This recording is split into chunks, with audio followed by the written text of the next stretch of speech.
lot of challenges out there. And I think as a Marine Corps, we need to be ready to respond to all those challenges.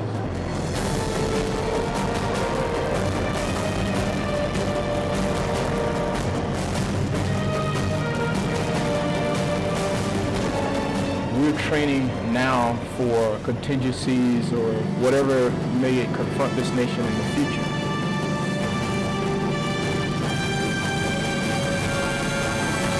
When you are a nation that survives off the global commons, then you need a force like the United States Marine Corps.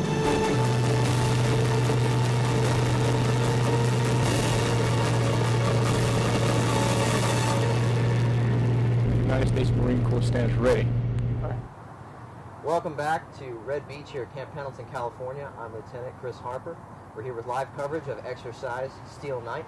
What we just witnessed was the Marines and sailors of 3rd Assault Amphibian Battalion and the Marines and sailors of 3rd Battalion, 1st Marines landed on Red Beach here at Camp Pendleton. Now, they set up security and now they're moving on to their next objective. That means it's time for us to bring on our next guest. Colonel Scott Wirtz is an F-18 pilot and he's the Operations Officer, G3 of 1st Marine Division. Good morning, sir. Good morning. Welcome. Thanks. Thank you for taking the time to join us today. Absolutely. Well, what we just saw, I was just speaking with Lieutenant Colonel Howard Hall, who is the commanding officer of 3rd Assault Amphibian Battalion, and his Marines from Bravo Company just landed on the beach here, performed an amphibious landing, and are now establishing security around our position. Absolutely. This is the first phase of the final exercise of Steel Night. Could you just tell me, give me and the folks at home an idea of the overall purpose and mission of Steel Night? Sure. Purpose basically is to get back to our core roots of combined arms, amphibious operations, the ability to move from sea to objectives, sea to shore. The Commandant has directed that Marines get back to our core capabilities, core tasks. So General Bailey last June, directed that we do a fall exercise, a winter exercise really. So we gave him several options, one of which was to do an exercise just on Camp Pendleton, one of which was to do one at 29 Palms. One course of action, or COA as we call it, was to do both at the same time. We did state that that'd be more difficult, involve more people, and more communications. But the general directed, yeah, that's what we want to do. So we had some real smart planners, led by Major Tom Kish, to get together all these different commands, multiple types of units, units outside 1st Marine Division to include the Logistics Regiment, the Air Wing, the Navy, Assault Craft Unit 5, Assault Craft Unit 1, the Beachmasters, even the Air Force is participating in this exercise. And so we're going to do both at the same time. Today's D-Day. All right, sir. Well, you mentioned there's, of course, a lot of units involved in this. Now, can you just give us perspective on what falls under 1st Marine Division for this exercise? Can you tell us the types of units that are involved in this? Absolutely. For this exercise, we have a regimental landing team, which is RLT-1. The Marines who landed just now work directly for them. Colonel Baumgarten and RLT-1's commander. So he's got 3 battalions really working for him today. 1st Light Amphibian Reconnaissance. They're actually out on the LCACs right now. They'll be landing. 3-1, obviously the infantry battalion that landed. 2-5, 2nd Battalion, 5th Marine Regiment, actually works for 5th Marines, but they're going to work for RLT-1 today here. To include, we have some Singaporeans in those helicopters, 80 Singaporeans, so it's a coalition exercise. They're going to land in helicopters here at Camp Pendleton. Obviously, 1st Reconnaissance Battalion, so there's Recon Marines. They landed here and observed this shore already. And then at 29 Palms, we have 5th Marine Regiment, and then working with them, 3rd Marine Air Wing is both here and at 29 Palms. They've got an entire artillery regiment, both 1 battalion here and several at 29 Palms. The Logistics Regiment has units all over here supporting us here and at 29 Palms. Obviously, we have some instructors as well from 29 Palms. They work for the Training and Education Command, and they are also supporting this event. So we have multiple types of units. As a matter of fact, what's called Anglico, the Air Naval Gunfire Liaison Company, they're working with the Singaporeans. Right. So they're here as well. So we have multiple units that don't necessarily always work for 1st Mardiv, but are doing so in this exercise. Sounds like a lot of planning and cross coordination that has to go on there, sir. Could you just tell me a little bit about? Interesting, you mentioned 1st Reconnaissance Battalion. Now, a lot of people don't know this, but there's a lot of planning and preparation that actually goes into, and a lot of work needs to be done before Marines actually hit the beach. Can you tell me what Absolutely. 1st Recon kind of does to set the conditions for 3rd Tracks to land like we just saw them do? Yeah, absolutely. In this case, they're here. They're also at 29 Palms. So Recon has the ability to insert clandestine insert, so the enemy doesn't know they're there, and that's obviously a goal.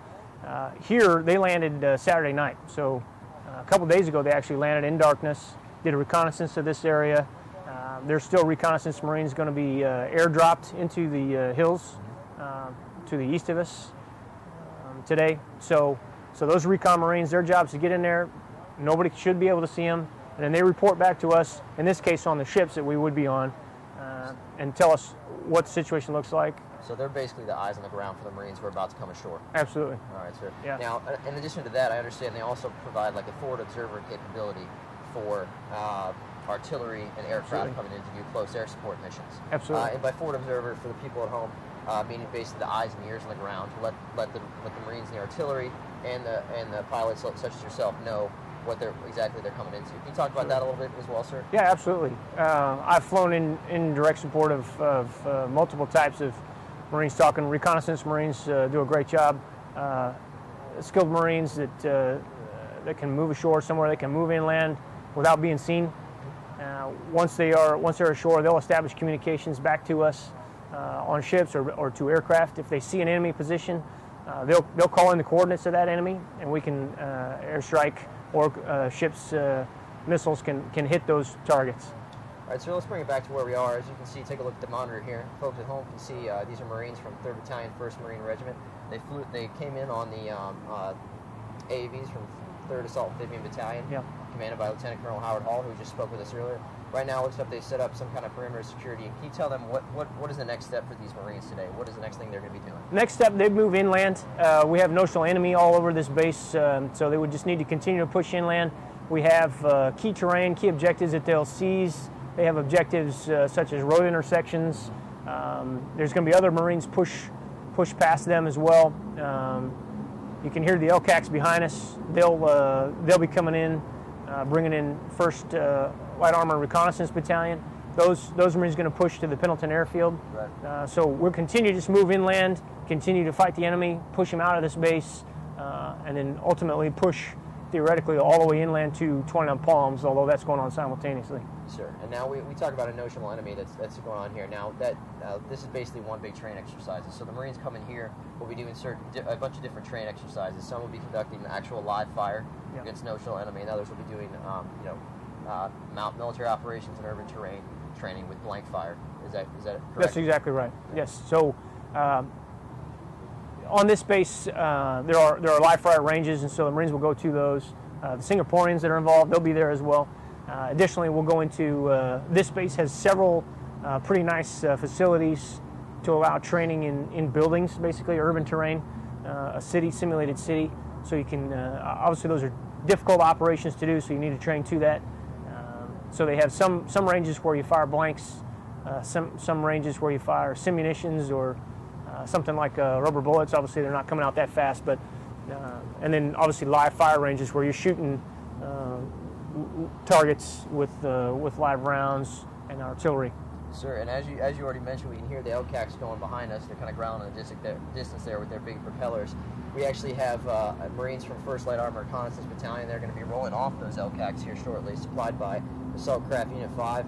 Here in a little bit, I'd like to cut to a report from Sergeant Ned Johnson on the operations of LCACs, or landing craft air cushions. Apparently, we're not going to be able to cut to that report. Anyway, we'll continue our discussion on actual LCAC operations, sir. I've been on one of those a couple times. I know you probably have as well in your long Marine Corps career. Can you just give the folks a preview of what they're going to see today as the LCACs come on the beach? And as you know, they're going to be landing directly behind us here, so it's going to be pretty loud. Yeah, exactly. We won't be able to talk while they're landing. They're big props and they're big engines. We can hear them from here. They're several miles offshore. They kick up a lot of dust, make a lot of noise. Assault Craft Unit 5 is based right here on Camp Pendleton, and they can lift vehicles ashore. So not just infantry, but they will do that. They will lift. They can lift almost anything, really. Speaking with Lieutenant Colonel Hall earlier, I understand they bring another set of amphibious capabilities to the table for the Marine Corps. Absolutely. And their lift capabilities are different from AAVs in that they can carry a little bit more crew and personnel and equipment. I understand they can carry a tank on that, right, on the LCACs. Absolutely. What are we going to see them carrying today? Well, they're supposed to be carrying First Light Armored Reconnaissance Battalion, which is called the LAVs, Light Armored Vehicles. So it's a wheeled vehicle with a gun on it. They're also going to be carrying ashore the 1st Marine Regimental Headquarters. Mm-hmm. They'll come ashore. Some of their artillery will likely be coming ashore here today as well. They can load all that onto those LCACs, simulating obviously coming from a ship and bringing it ashore. So they can carry that heavier equipment. Obviously, these smaller AAV couldn't carry artillery, couldn't carry heavy weapons, couldn't carry a truck. So all those things got to come ashore with LCACs, with ACU-5. I know I'm excited to see that, and I'm sure your viewers at home are as well. And right now I'd like to go ahead and cut to a package by Sergeant Ned Johnson. He spent a little time over at Assault Craft Unit 5 talking to a craft master over there, and here is a package on LCAC capabilities. All right, and then we're going to a package. Right. What is with... Since the first amphibious assault landing in 1776, Marines have needed an expedient way to get from ship to shore and in the fight. Today, the sailors of Assault Craft Unit 5 use the landing craft air cushion called an LCAC to get Marines to shore. The LCAC is a hovercraft that can carry as much weight as a battle tank at a top speed of 50 knots or a little more than 40 miles per hour. These science fiction-like machines are more than 20 years old, but Chief Petty Officer Sean Turner tells us how the hovercraft helps Marines successfully complete an amphibious assault. An LCU would actually try and go up to the beach, hits a sandbar, and now they're 50 yards from shore. We take a Marine from a nice dry well deck, put them all the way up onto a nice dry beach, and have them happy and dry when they go to the fight. Sailors of ACU-5 will be bringing the Marines of 1st Light Armored Reconnaissance Battalion ashore as a part of Exercise Steel Night 2013. Reporting from Camp Pendleton, California, I'm Sergeant Ned Johnson. And welcome back to Exercise Steel Night live at Red Beach. I'm still chatting here with Colonel Wirtz from the Division G3 operations. Right now we're talking about LCAC operations. You saw that package from Sergeant Ned Johnson, who's over with ACU-5, sir. Can you tell us what we're going to see coming off these LCACs today, the mission of 1st Light Armored Reconnaissance Battalion? Sure.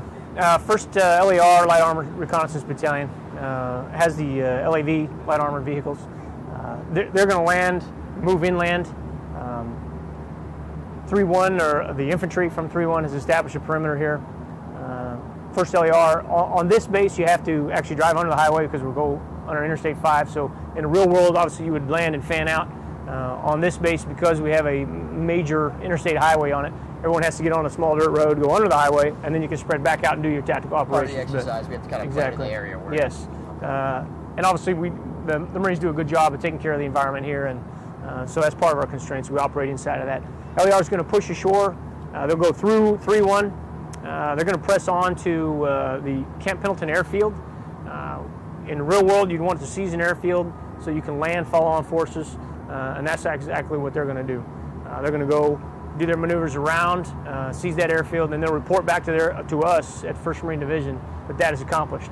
Once that's done, obviously we can land follow-on forces via helicopter. Even aircraft could come from other nations, other bases to come in. So it's seizing that key objective of the airfield is LAR's job here today. Okay, that sounds good, sir, and I know we're going to see that here shortly. Right now you see a Marine post of security on the beach in anticipation of follow-on forces.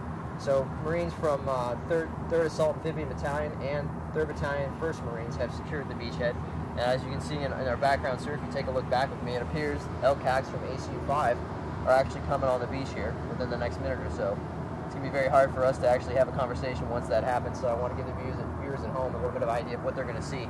They're going to be pulling up on the beach directly behind us, and as they come in, they're actually going to be floating above the water. I understand they get as high as 4 feet off the water when they're hovering, because they are hovercraft. Yeah, absolutely. Once they come in, the actual cushion will deflate, and then there will be a ramp on the front of the ship that actually or craft rather, that will actually go down, and then the Marines and their light armor vehicles will roll out and move on to their objective. Does that sound about right, sir? Absolutely. Yeah, that's the plan. Okay. Assuming everything works. We'll see how that works.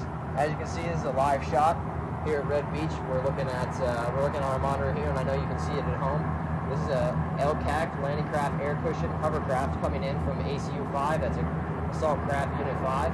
As you can see, these are Marines. So right now, those are reporters, Marines and sailors from our unit, along with media from the local area, filming these LCACs coming in. These things are moving pretty fast. They're going upwards of 30 knots in the water. As they're coming into the beach, they'll slow down a little bit. I'm going to keep talking. Hopefully people at home can still hear me over this. You see the first wave of LCACs about to hit the beach. We're going to switch to live shot, take a break from the commentary, and just let you watch the LCACs as they come in.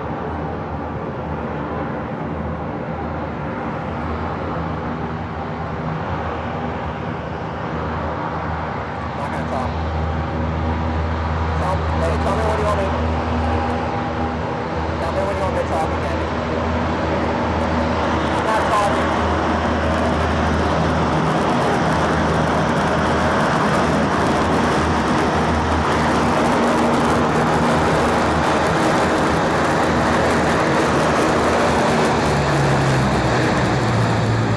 Much farther than they came in before. We're out here for rehearsals when they came up to here. Alright, so folks, if you can still hear me over this noise, we had our first LCAC just land on the beach. Now what's going to happen, beachhead's been secured. This landing craft air cushion will now deflate the cushion from underneath the hovercraft. As you see, kind of working myself or looking over here. Seeing that first LCAC come in. You have to apologize for us being distracted. You don't see this kind of thing every day, and it never gets old. So as you're watching right now, the LCAC is deflating, and the ramp on the front of the craft will lower down, and Marines in light armor vehicles with 1st Light Armor Reconnaissance Battalion will roll out the front of the LCACs and continue on to their next objective. So as we're watching this, can you just give viewers at home an overview of what these LCACs bring to the fight as far as our amphibious capabilities? They bring a lot, because the LCAC brings the ability to bring heavier equipment ashore. The only other option, if you're not already on land somewhere, is Air Force heavy lift with an airfield somewhere. So, or a port, if we had a port. But if you don't have a port and you don't have an airfield, you've got to get your equipment ashore somehow. And that's exactly what they'll do for us. This provides us a high degree of mobility from the sea. I know not as much as AAVs, but if I recall correctly, these LCACs, like the ones featured from ACU 5, give us access to about 70% of the world's shoreline. Absolutely. And that's a big part, especially now that we're shifting our focus into our partnering with our Pacific allies. Absolutely. So while we're watching this LCAC prepare to have LAVs roll off of it, we might get cut off here by the next one coming to land. You just talked about the partnering going on with our Pacific allies, the Singaporean Guard. Yeah, absolutely.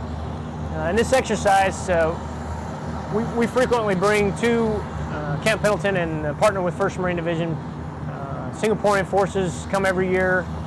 We have partners with Japanese and military partnerships with Australia and New Zealand as well. In this case, there was an exercise scheduled for the fall with the Singaporeans, and we decided to just wrap that up into this exercise. So we have 80 infantry from Singapore, very skilled, smart, talented soldiers. They'll be working directly with us, working with 2-5. And sir, I hate to cut you off here. We'll get more on the Singaporean Guard here in a little bit. We have a couple of reports coming from Sergeant Alfred Lopez and Michael Cifuentes. Right now, it looks like our next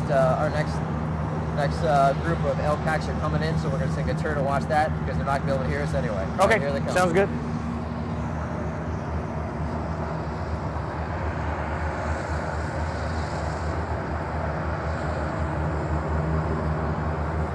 Folks, if you can actually still hear me watching on our webcast here, it looks like this next phase of the LCAC landing, the second wave are coming in, and we're getting very loud, and I doubt you can hear me anymore.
Yeah, that's the name of the Singaporean exercise.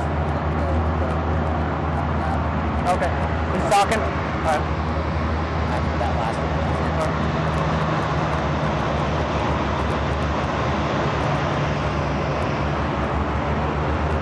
Gotta check on the general real quick. Yeah.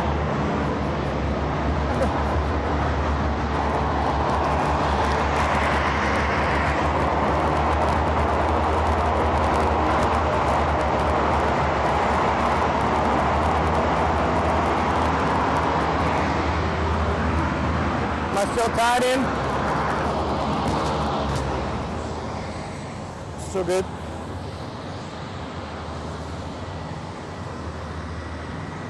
Alright, and it looks like the second wave of LCACs has now landed on the shore. After all that noise, then we got a third wave coming in shortly after that, so I fully expect to be cut off again. And so we were just talking about exercise Valiant Mark. I know 2nd Battalion 5th Marines is out there working with the Singaporeans right now. Can you tell me a little bit about the kind of training they're doing? Yeah, the Singaporeans are going to do some combined arms training. Obviously, they're getting a helicopter assault today, as they will be landing with helicopters. All right, so we'll pick back up after this next LCAC comes in. I apologize about the interruption.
Ladies and gentlemen. Ladies and gentlemen, right now we are looking at the last of the LCACs that are landing on Red Beach here at Camp Pendleton, California. We're going to cut over to some footage of the LCACs. We're going to head over to some footage of the LCACs here shortly. We'll return shortly with live coverage of Exercise Steel Night.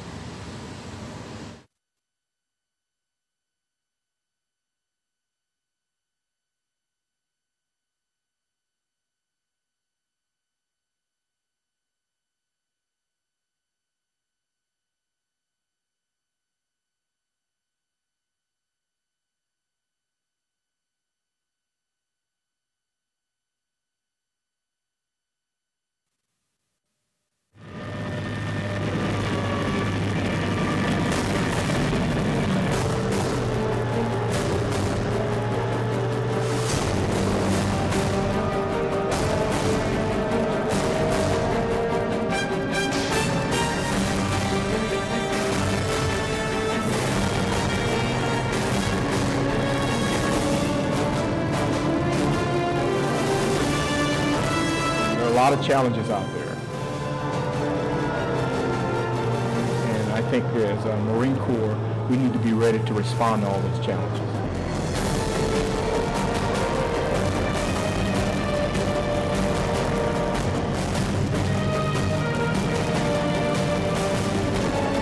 We're training now for contingencies or whatever may confront this nation in the future.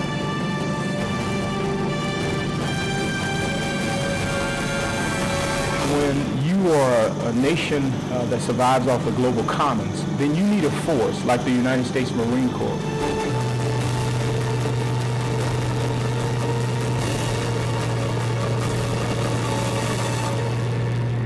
The United States Marine Corps stands ready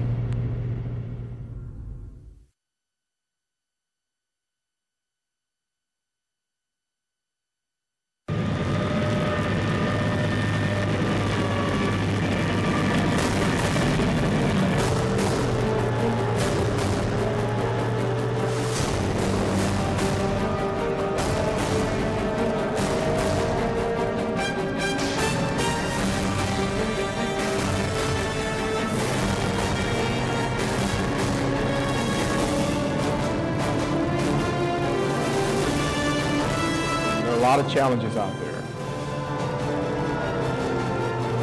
And I think as a Marine Corps, we need to be ready to respond to all those challenges.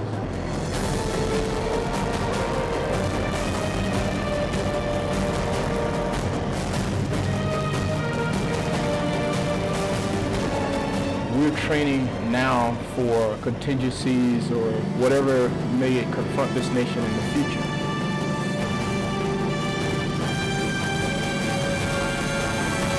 When you are a nation that survives off the global commons, then you need a force like the United States Marine Corps.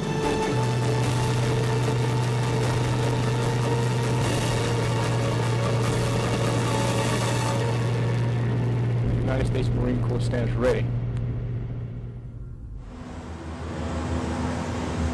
And welcome back to Exercise Steel Night.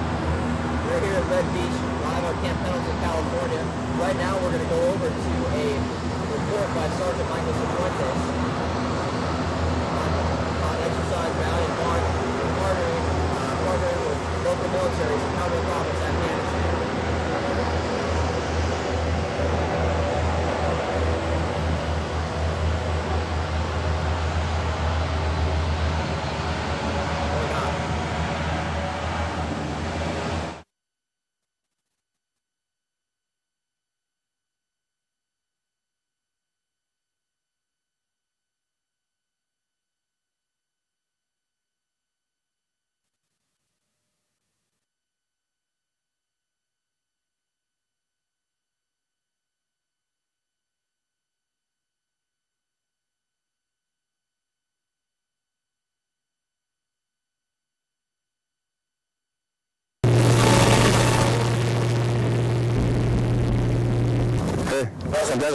Marines who recently returned from a deployment to Afghanistan witnessed firsthand how important the role of building rapport with host nation security forces is. First Lieutenant Richard Marcantonio served as an advisor to the Afghan Army during a 7-month tour in northern Helmand Province. He said the battalion's success with the Afghan forces stems from the individual relationships between the Marines and the Afghans. Our relationships with foreign militaries is what keeps them strong, keeps us strong, and keeps us liked around the world and keeps us supported. And if they infringe upon that, especially with the local populace when they go and visit these ports or are working with foreign military, it hurts us. Advising not only helps the host nation with the means to provide security on their own, but frees Marines to delve into their own operations. Just think of it as force multipliers. Really, is you know, if you can employ a single Marine advisor team of 20 Marines and sailors, they can effectively advise a 500-man police force or even larger Afghan Army Kandak. You really freed resources to go elsewhere in the fight. Although certain Marines serve the billet as advisor, building bonds and strengthening our military allies is a job for every Marine. Everyone's going to interact. Every Marine on a MU, every Marine who's going to be working for foreign militaries, everyone who, I mean, that's what we do now, or it's what we've always done, and that's something we're going back to focus on now, is working with foreign militaries, because that's how we are strong and how we save ourselves from getting into large-scale warfare is by building strong, helping to aid stronger foreign militaries. The stronger they are, the less aid that they're going to need if they go to war. 2nd Battalion, 5th Marines are currently advising and training alongside Singaporean Guardsmen as part of Exercise Valiant Mark. Reporting from Camp Pendleton, California, I'm Marine Sergeant Michael Cifuentes.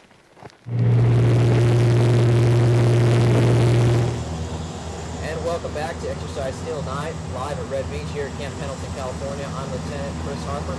Continuing with our coverage, LCACs are continuing to deliver Marines with 1st Light Armor Reconnaissance Battalion, as you can hear and see on the beach behind me. That means it's time to welcome our next guest to the webcast.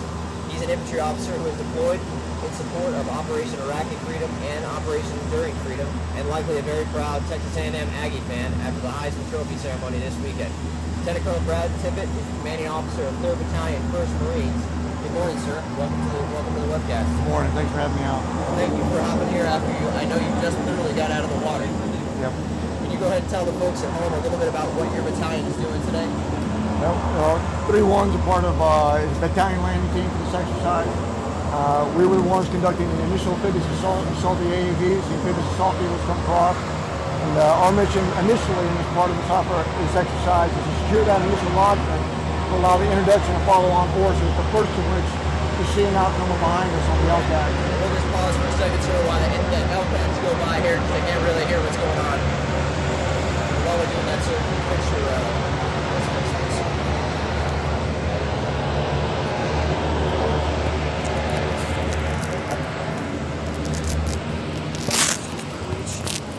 There we go.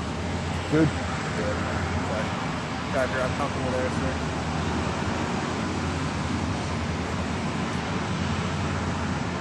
All right, sir, looks like we're back up here. The almost second to last LCAC has landed. We were talking about what your battalion was doing. Can you tell the folks at home a little bit about what you were doing during this initial amphibious landing, where you were on the tracks out there?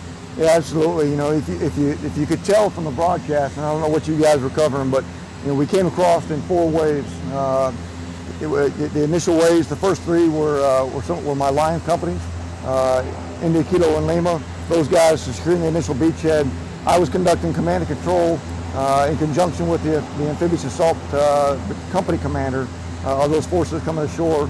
And the piece that we're working through is that piece coming across and the communication back to what we're simulating our shipboard communications and tracking that progress ashore and then communicating not only our movement but also the fire support coordination that continues to go on as we're coming ashore. And after speaking with Lieutenant Colonel Hall, the command officer of 3rd Tracks, he explained to me and the viewers at home that in fact, as the ground force commander, you were in charge of this amphibious landing, and he's there in support of you. Yeah, that's right. You know, we had Captain John Kim supporting us from Bravo Company, 3rd Tracks.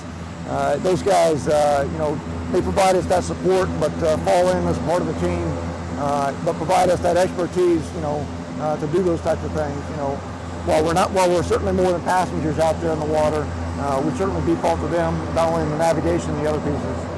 All right, sir. Well, we're going to stop discussion briefly. We're going to actually cut to a report.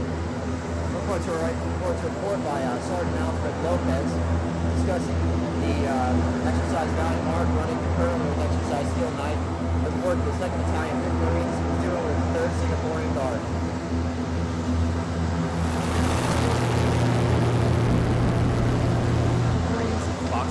Minute 20. What's wrong? My mic wrong or something? Fired off the first round of training with guardsmen of 3rd Battalion Singapore Guards during exercise Valiant Mark. All right, let's go.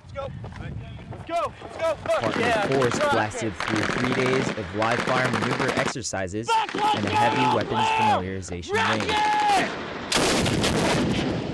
We're doing a variety of basic infantry skills, starting out with squad attacks and then moving on to platoon attacks.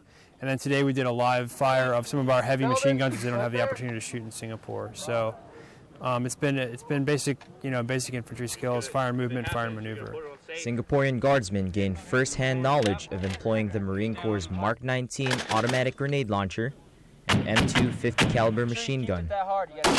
With guidance from Fox Company's Marines, the guardsmen were able to improve their basic fire and maneuver skills by taking advantage of Camp Pendleton's immense training grounds.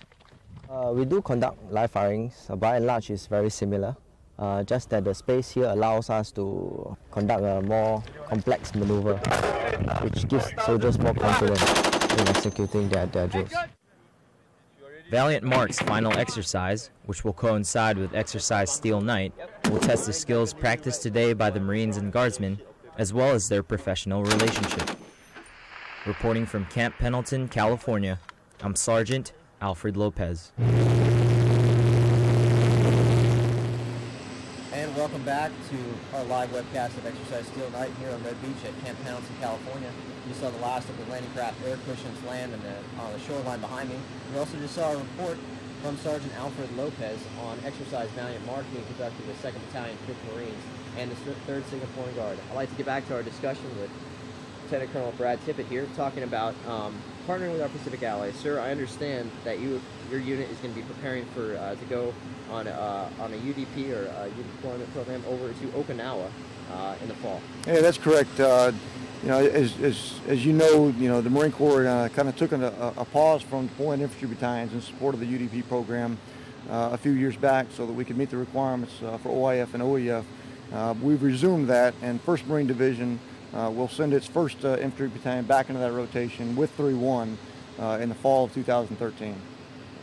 And what are the kind of things that you expect to be doing while you're on this deployment with your battalion, as far as partnering with your Pacific allies? Yeah, I think you know, the twofold mission. You know, the partnering comes for those things that we're expecting to do. Some bilateral development with countries that are out there, training with small units, and also training their staffs and their command and control capabilities to be able to develop those skills. But it's also an opportunity for us to be able to prepare for those contingencies and crises, which we have plans in place for. So if those things are required, we've honed those skills not only as the Marine Corps, but with our partners that we're going to fight alongside in the event of those crises or contingencies. And so this seems like a natural progression. I mean, we've always conducted partner training with our allies, and we certainly have stepped that up a lot in Afghanistan and in support of Operation Enduring Freedom over the last few years. We saw a report from Sergeant Michael Cifuentes covering some of the embedded police mentor teams down in Conishan District in Helmand Province. And do you think this is just a natural progression for the Marine Corps to continue to partner and build these relationships with our allies in the Pacific?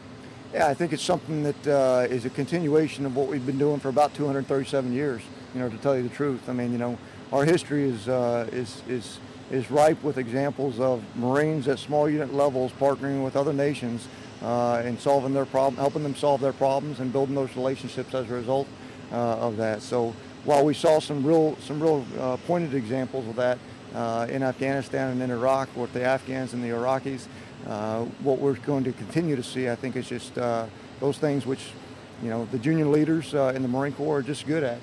They do those things well. They have the skill set to be able to train other folks and to be able to learn from them as well. And for whatever it is, that special thing that Marines have, they get along well with those folks. So it's a good thing. That's good. Great insight on that, sir. Now, if you can look at the monitor over here, we're going to turn the discussion back to the light armored vehicles that are currently rolling by our position here. Describe for the folks at home what exactly is going on, and really at what point your battalion comes into the interaction with 1st Light Armor Reconnaissance Battalion. Okay. Yeah, in the layout of this exercise right now, what's going on now is this LAV company is in support of 1st Marine Division. We have established a lodgment to allow their introduction so that they can go to the 1st Division objective and secure that objective. But they can't do that on their own. As you know, those LCACs can't come ashore without some level of security. So off camera are the Marines of 3-1 providing that security for these Marines from Charlie Company 1st LAR to be able to consolidate their forces and then move out in just a great capability with, you know, not only a great deal of speed and maneuverability, but also firepower to get quickly to that 1st Division objective. Now it looks like there's still Marines that are, of course, posted security on the beach from your battalion and from 3rd Assault Amphibian Battalion. Now they're pressed farther up, and I understand they're going to be conducting something called the forward passage of lines. Can you explain what that is for our viewers? Yeah, that's correct. You know, as LAR kind of comes into our fold, you know, if you think of kind of a half circle that we've got formed around with the beach at our back right now, LAR will be in that fold. But to get them out, it requires a pretty good amount of coordination so that we ensure not only that that the folks who are on our defensive perimeter know they're coming, but in turn that we transition fire support to them when they get outside of that. And then eventually they'll exit our battle space and we'll control their own fires and their own maneuver, etc. But they effectively have to come through our lines into our battle space forward of us. So there's a lot of deconfliction to make sure that what they do is not only safe, but we provide them support as the battle space owner while they're passing. All right, sir. Now your unit as the battalion landing team 3-1, you kicked off this exercise the first day, D-Day of Exercise Steel Night 2013. What we're seeing now is we're getting towards the end of the first phase of the exercise here. Now that you've established security on the beach, you've pressed a little bit forward and established more perimeter security with 3rd Assault Amphibian Battalion. Are preparing to conduct a forward pass of lines, which I know you'll be doing here shortly. Right. As soon as you hop off the air with me. What's next for your battalion as far as this exercise goes? What's your objective for the rest of the week here? Yeah, we've got a series of objectives in support of maintaining 2 big pieces: the ability for 1st Marine Division to be able to maintain security and operation of the airfield, which in this exercise is a key objective. It'll allow the introduction of a whole lot more follow-on forces via strategic lift and those types of things in this scenario. But we're also providing conducting offensive operations to defeat the enemy and secure the ability for Regimental Combat Team 5 to proceed on inland to follow on objectives hundreds of miles inland. So, we're going to conduct offensive operations to do those pieces, so that really enabling two different types of forces. One, those that are going to secure the airfield, and two, those that are going to go on further inland. And that's the securing the airfield will be 1st Light Armored Reconnaissance Battalion, Correct. and then the Regimental Combat Team 5 will be pressing forward with their own 3 infantry battalions up there, artillery and close air support as well at the Marine Corps Air Ground Combat Center in 29 Palms. That's right. California. Yep. Okay. That's what's going on inland, but I'd like to know, sir, more specific, what kind of training events will your battalion be doing? I know we're obviously fighting a notional enemy this week, right? But what types of things are you doing? I understand there'll be live fire training on one of the many ranges, on several of the many ranges on Camp Pendleton. But what other kind of training will they be conducting? As a part of the scenario, kind of what we got the opportunity to do is integrate not only the scenario in the training we're doing, we see with the amphibious assault vehicles, which is a special skill set to be able to develop, but we'll also do dismounted operations, both offensive, both attacks on fortified positions as well as movement to contact, and then transition to defensive operations in a dismounted setting. From there, what we've had the opportunity to do and do some pretty good coordination with the division and the folks here at Camp Pendleton to be able to integrate those defensive positions into live fire operations in a kind of a seamless transition. So my Marines will come out of their defensive positions, patrol into a live fire attack, and then transition back into the defensive position. Focusing right now on squad reinforced level attacks, that basic building block for the infantry battalion, get based off where we were at in our progression, in our development cycle. And then I've also got my combined anti-armor teams doing training in my Scout Sniper platoon in support of those exercises, the non-live fire portion, and then doing live fire precision shooting skills as we go along. And sir, you said that we're in the kind of squad reinforced phase right now, doing live fire training, doing defense positions incorporated with live fire training, certainly military operations in urban terrain, training with the various mount towns that we have across Camp Pendleton. What is this leading to? What progress? Where is this progress going to go as you prepare for your UDP in the fall? Yeah, where we're at right now, we've got a great opportunity to have some depth, some time to be able to prepare for the next deployment, which is a great thing. So we're taking those opportunities to train to those basic skill sets. But as we come back off of, this battalion did a deployment to Afghanistan in 2010, then they did the MU, having recently deployed in June of this year. We'll go to UDP, but the reality, some of those skill sets that we've had down pretty well about 10 years ago have atrophied. So we're taking the time from the ground level, from the fire team level, from the squad level, and on up to integrate those high-end offensive and defensive skills that have kind of really atrophied a little bit. We'll start with those small unit levels and then work our way up. We're scheduled to participate in the integrated training exercise up to 29 Palms. That'll be in May of this year, and then follow on with the trip up to the Mountain Warfare Training Center in Bridgeport. And as we progress through there, what we'll see there at ITX is we'll have moved from squad level tactics now in those reinforced positions all the way up to company and battalion level operations by May of next year, and then kind of finalize that stuff in June of this year. Well, I'm sure we'll be, if not made into my Marines, will be providing coverage for you over there at the Hopefully. ITX. I don't know if I'm cool enough to send anybody up to Bridgeport Mountain Warfare training with you. Please with you up there. It's the summertime. You'll be good. Okay. Well, we'll see. I don't know, sir. I think it might still be cold for some reason. Miserable either way. But I'll keep that in mind. What I would like to talk about is, some of the training that you think you would like to do with while you're on UDP when you're working with these specific allies. What kind of stuff do you see yourself actually working with them on? Like what kind of training environment? Considering they're on the other side of the world, it's much different than our region here. Right. I think it offers a couple great opportunities. One, the geography and the topography that we find in some of those countries is a tremendous opportunity for our Marines to train in.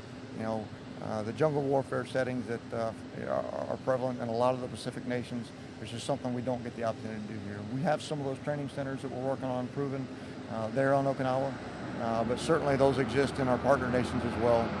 But some of the other pieces that are unique is the ability for us to be able to integrate our amphibious skill sets, in everywhere we go, because every one of those countries, amphibious operations are a ripe training ground. They're a ripe training ground for those because obviously they're surrounded by water. And we obviously have a ripe training ground here as well, sir, as you can see. we got our LCACs pulling a 180 and heading back out to shore. It's causing a lot of noise, a lot of blowback of water, wind, and sand coming back on our Marines on the beach here. I don't know if you can still hear the audio, but I'm going to try to describe the scene for you. These hovercraft actually can lift up, perform a 180 without moving back to the floor, and get right back out in their corner on the beach. It's pretty incredible capability. Yeah, it really is. I mean, that's one of the best things the Navy's been able to do over a period of time is that integration with us to be able to make those ship-to-shore movements in a rapid fashion. That type of technology is good, but we got to continue to integrate that stuff with the Navy so that those skills don't atrophy as well. And we're going to take a quick pause here as the LCACs turn around and head back out to sea. We're going to continue our coverage live at Steel Night here in a few minutes.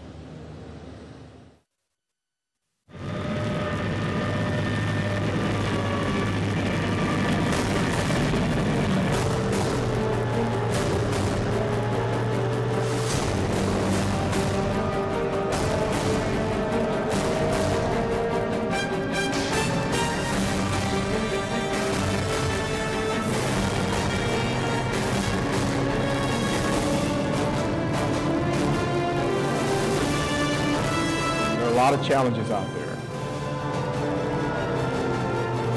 and I think as a Marine Corps we need to be ready to respond to all those challenges.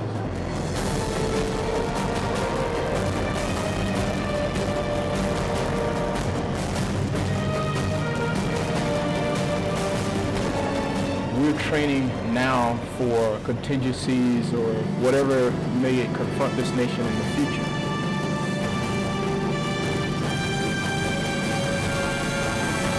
When you are a nation that survives off the global commons, then you need a force like the United States Marine Corps.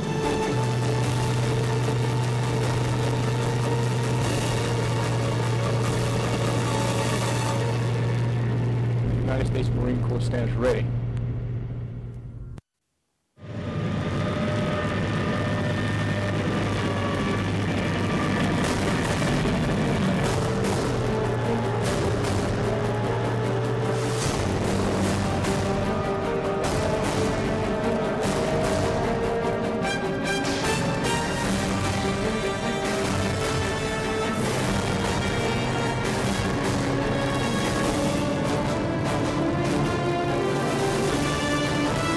A lot of challenges out there, and I think as a Marine Corps we need to be ready to respond to all those challenges.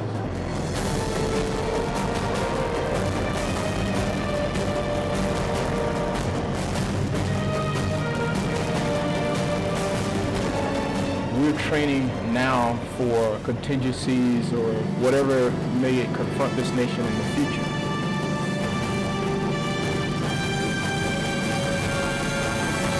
When you are a nation that survives off the global commons, then you need a force like the United States Marine Corps.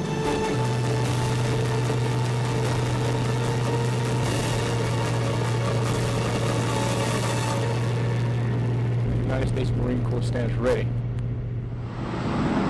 Welcome back to Red Beach here at Camp Pendleton, California.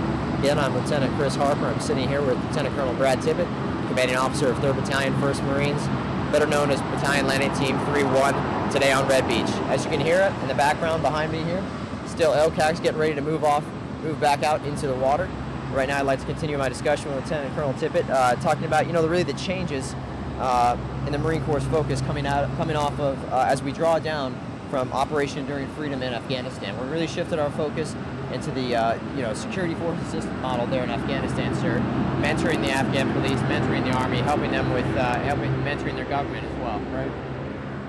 And now we're shifting to back to this amphibious roots is a key word you hear a lot around the Marine Corps. And a lot of these Marines, I know myself and you as well, sir, if I may speak for you, you're used to ground pound in the desert, and we haven't been on in the water for a while. So this must be a refreshing experience for you. Yeah, it's good for me, and it's good for the Marines. The great thing about the Marines at 3-1 right now, having gotten back off the 11th Marine Expeditionary Unit back in June, a lot of those guys are not as novice as some folks, even like myself, who hadn't spent time on a boat since 1998. So it is a great experience. You know, to be able to go back and do these things. You know, and the amphibious aspect is one aspect of our expeditionary capabilities. You know, it's a way to get there. It's a mobile capability, and it's a ready capability. So I think it's something we got to continue to work and hone, pull back on some of those things that we used to be good at in the past, integrate some of the latest technologies so we can stay relevant in this type of operation. It looks like we're doing pretty good getting up on the right foot here, getting back to those amphibious routes with this exercise. Our viewers at home here can see LCAC heading back out to sea. It's really an impressive display what these machines can do, and you know, even more importantly, what the sailors on there piloting these machines are capable of. Looks like we've dropped off the first Light Armor Reconnaissance Battalion Marines and sailors. As you can see right now, an LCAC is literally lifting up and hovering off the ground, pulling to 180, and will be speeding out to sea via its propellers on the back of the craft. We're going to pause as you can't hear anything anyway now.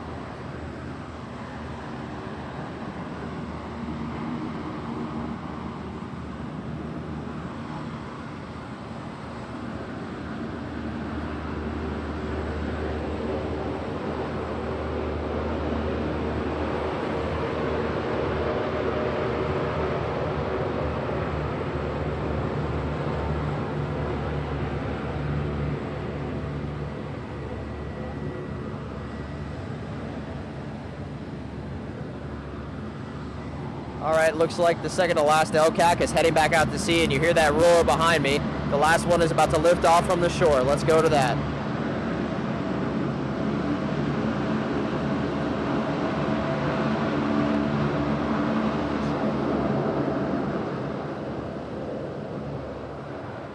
Ladies and gentlemen, on your screen right now, you see the final LCAC moving back out to shore, going back out to that notional amphibious shipping.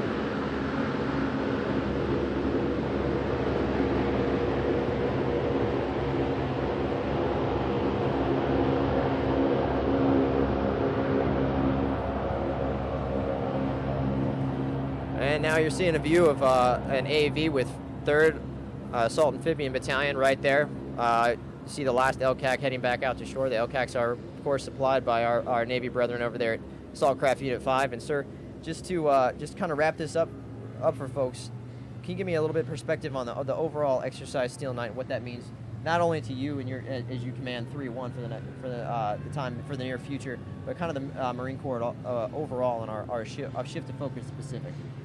Yeah, I think it's kind of that hallmark, if you will, of a shift from, you know, what we've been doing in support of counterinsurgency operations for really the past decade plus, to, you know, getting our Marines both mentally and physically shifted in their capabilities back to be able to support operations in the Pacific, but as well as to be that global crisis response force. You know, those type of skills are not gained easily. But the one thing that we have, you know, at our advantage is those junior leaders who are a part of 3-1 and a part of the Marine Corps at large. Regardless of whether it's old or whether it's new, those guys are the common denominator, and they'll be the ones who will carry the day and generate success.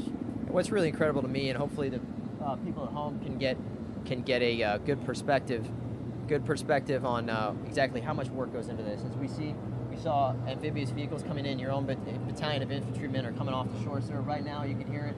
We've got support and assault aircraft flying overhead. So this is really an effort by all elements of the Marine Air Ground Task Force. Yeah, it is. I mean, you know, the MAGTF is a unique capability that, you know, combines those aspects, combines the aviation, combines the air, combines the aviation, the ground, the logistics, all those pieces into kind of one synthesized whole, and delivers it in the right size package that's required for whatever mission it may be. If it's large scale operations, we can do that with the MEF. If it's small scale, we can do that with a MULA or Special MAGTF. But those principles all apply, and it's unique to what the Marine Corps can deliver. Well, as you look forward to with your battalion, is there anything that you'd like your Marines and sailors to keep in mind, or anything you'd like to say to them, and speaking to their families now? Yeah, I'm hopeful that not a lot of my Marines are watching this right now, because we've had some issues associated with bringing out personal devices out of the field. However, hopefully more than a couple of families, both immediate and extended, current and past, and 3-1 are getting a chance to watch this based off of some of the information we put out. And I think I'll just like to reemphasize first that, you know, this is what we do, and this is what we train to do, and the Marines are good at this. You know, we can get this down, but really, you know, that platform grounded in our families. And, you know, I've said it every time I get an opportunity to talk to my families. You know, they really do provide that platform from which we fight from, and I'm appreciative for it. So to you all who may be out there listening, thanks from Brahma 6. All right, sir. Well, I think that's, you know, taking up enough of your time today. I want to thank you for your expertise, your knowledge, and your time that you shared with us today. And if there's anything else you'd like to add on this? No, thanks for having me out. All right, sir. All right, I'm going to get back to it. All right.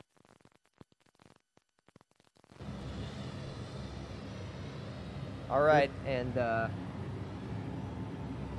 as we're waiting, ladies and gentlemen, we're waiting here for the final LCAC to exit over to the beach. It's like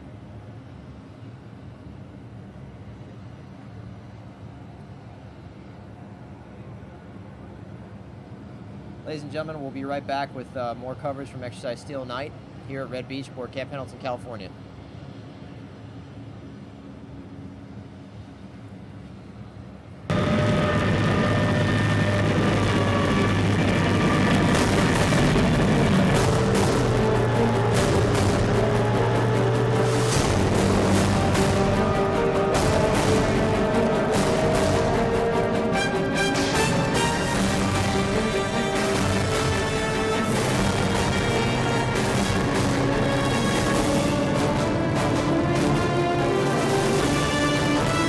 A lot of challenges out there, and I think as a Marine Corps we need to be ready to respond to all those challenges.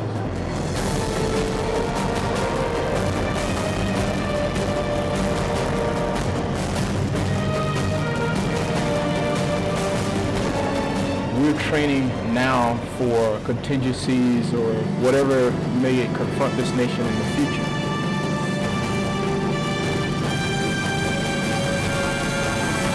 When you are a nation that survives off the global commons, then you need a force like the United States Marine Corps.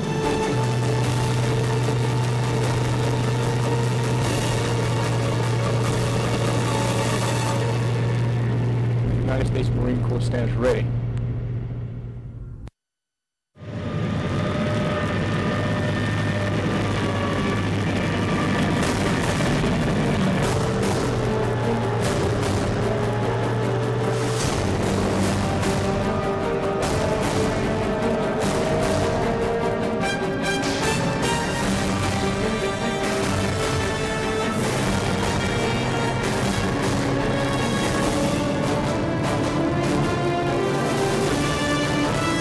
A lot of challenges out there,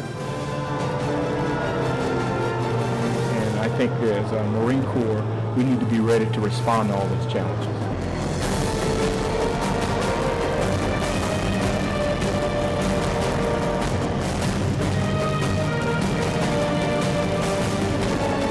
We're training now for contingencies or whatever may confront this nation in the future.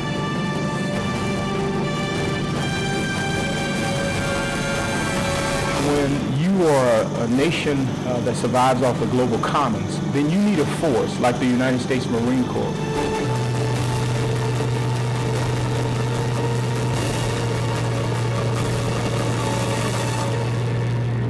The United States Marine Corps stands ready.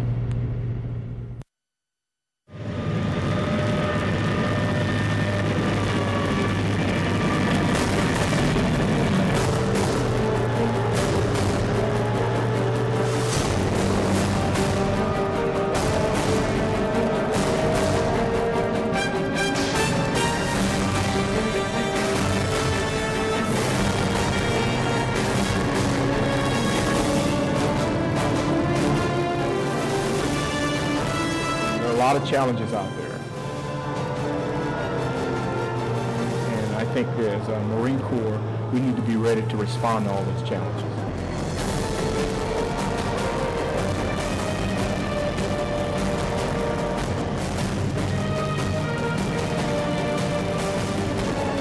We're training now for contingencies or whatever may confront this nation in the future.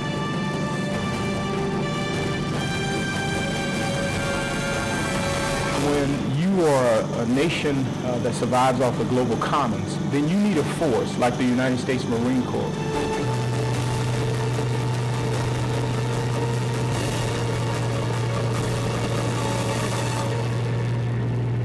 United States Marine Corps stands ready.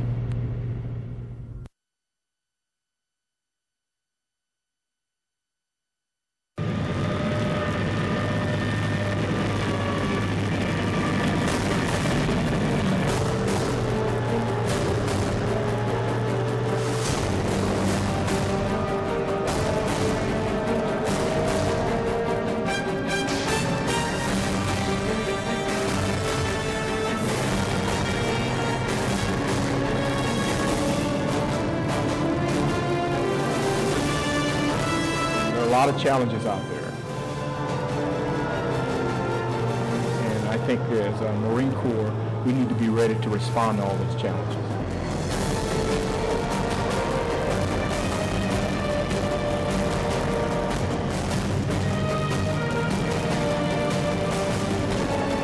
We're training now for contingencies or whatever may confront this nation in the future.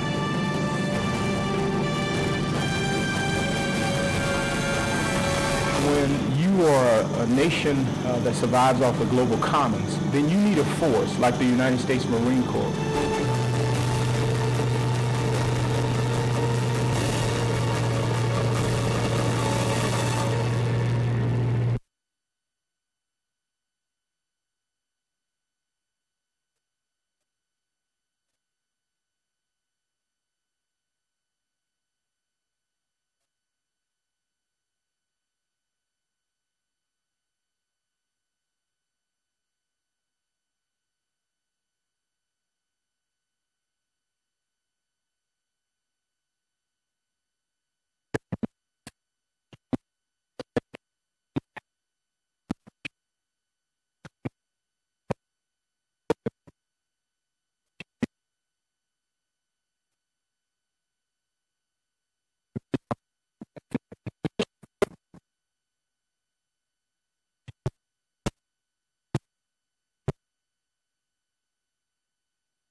When the Marines need to take a beach, the amphibious assault vehicle gets them there. Second Lieutenant Connor Murphy commands a platoon of AAVs. He understands the capabilities it brings to the fight. So we can establish a foothold on the beach. Each AAV has a .50 caliber machine gun and a Mark 19 fully automatic grenade launcher. It allows us to create a great deal of suppression on the enemy, create a good standoff distance, and allow the infantry to assault through the objective on the beach. Introduced in the 1970s, the AAV remains the key component of the Corps' amphibious strategy. It can move more than 20 Marines in their gear. It has several advantages over other troop transports, like helicopters and hovercrafts. We're able to splash in less than favorable conditions. With air assets, they're usually looking at a very narrow scope for the kind of weather that they can launch in. So that allows commanders greater flexibility in planning an amphibious operation. After landing on the beach, the vehicle can travel up to 200 miles without refueling, giving the infantry the firepower and the mobility they need to succeed in combat. Reporting from Camp Pendleton, California, I'm Marine Sergeant Jacob Harlan.